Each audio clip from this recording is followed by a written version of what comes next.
Ladies and gentlemen, if Hamas agrees to our demands, the war could end right now. Gaza would be demilitarized, Israel would retain overriding security control, and a peaceful civilian authority would be established by Gazans and others committed to peace with Israel. And of course, you understand that the war in Gaza has affected every Israeli. But I'm sure there are people in New York or in London or in Melbourne and elsewhere who are probably thinking, what does all of this have to do with me? And the answer is everything. Because our enemies are your enemies. So let's do something else first at the UN. Let's do a pop quiz. And raise your hand if you know the answer. Here's the first question. Who shouts death to America? Is it A, Iran, B, Hamas, C, Hezbollah, D, the Houthis, or E, all of the above? All of the above. Correct, all of the above. Second question. Who has murdered Americans and Europeans in cold blood? Is it A, Al-Qaeda, B, Hamas, C, Hezbollah, D, Iran, or E, all of the above? All of the above. Correct. Again. So here's the point I wanted to make. Our enemies hate all of us with equal venom. They want to drag the modern world back to the past, to a dark age of violence, fanaticism, and terror. I think many of you are already feeling in your own societies the radical Islamist surge. You know, I'm sure you do, you know deep down that Israel is fighting your fight. So I want to tell you a secret. Behind closed doors, many of the leaders who publicly condemn us privately thank us. They tell me how much they value Israel's superb intelligence services that have prevented time and again terrorist attacks in their capitals, time and again saving countless lives. General George Keegan, former head of U.S. Air Force intelligence, once said, if the United States had to gather on its own the intelligence that Israel gives us, we would have to establish 5 CIAs. 5 CIAs. This past June, when Israel struck Iran's nuclear facilities, German Chancellor Merz admitted the truth.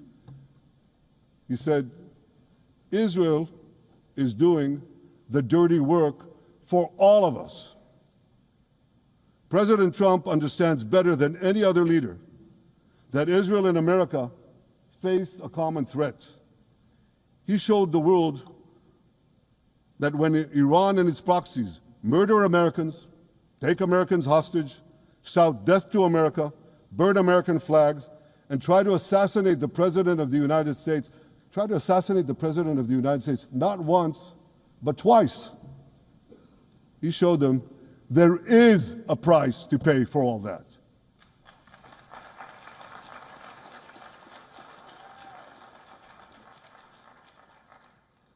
But regrettably, many leaders who are represented in this hall, they send a very different message. Sure, in the days immediately following October 7th, many of them supported Israel. But that support quickly evaporated when Israel did what any self-respecting nation would do in the wake of such a savage attack. We fought back. Now just imagine, just sit back for a second and imagine an attack against America proportioned to the attack against Israel on October 7th.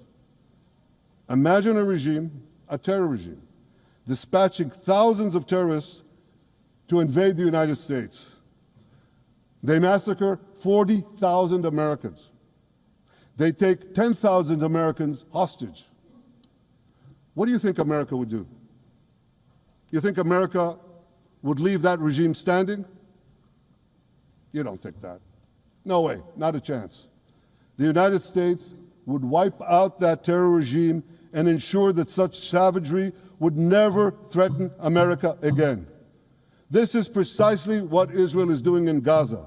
We're wiping out the terror regime of Hamas and ensuring that this savagery will never threaten Israel again. That's what we are doing. That's what any self-respecting government would do.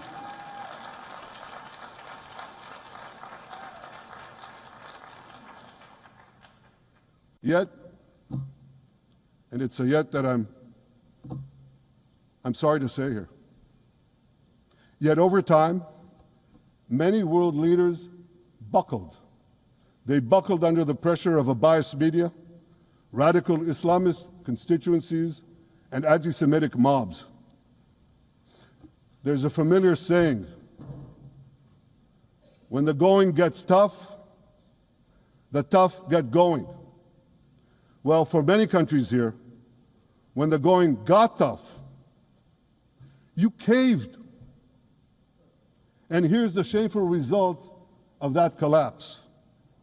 For much of the past 2 years, Israel has had to fight a seven-front war against barbarism, with many of your nations opposing us.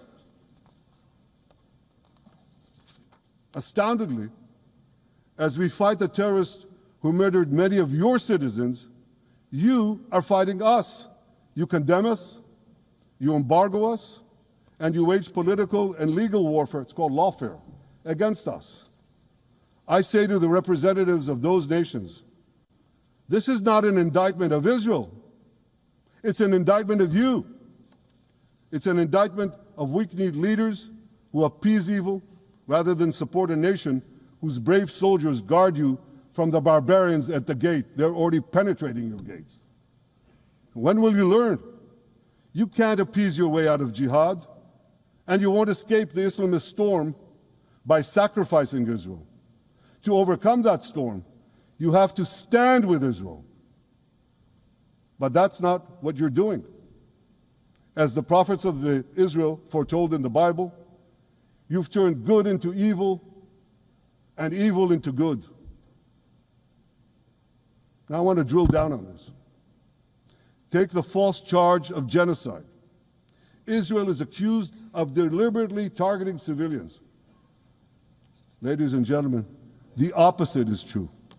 The head of urban warfare studies, Colonel John Spencer, he's perhaps the world's greatest expert on urban warfare. And he says, Israel is applying more measures to minimize civilian casualties than any military in history.